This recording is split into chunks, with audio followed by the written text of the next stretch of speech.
Hello guys, Assalamualaikum warahmatullahi wabarakatuh. Intro akkaataa intro jennu asirratti daawwadhaa like share godhaa isin agarsiisa. Link isaa immoo YouTube irra isin kaa'aa dhattanii sirra ilaaltanii like share gootanii isiniin jedha. Amma jalqabnu ayyee. Barreeffama kan inni qabu irraa balleessinaa. Ayyee amma godhannee jirra. Amma maqaa keenya barreessinaa. Fakkeenyaaf ready tuubii jedha.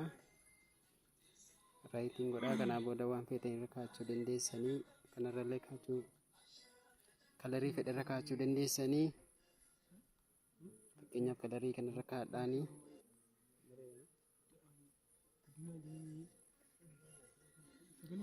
writing jira.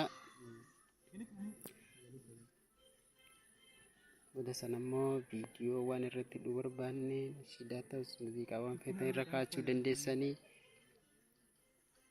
isiniin jedha.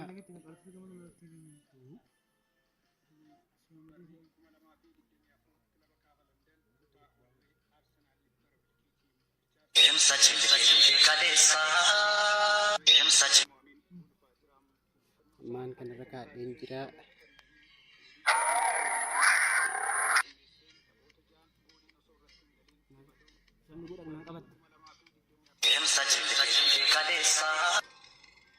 Beeknya dheereffannaa gad dhumatti dheereffannaa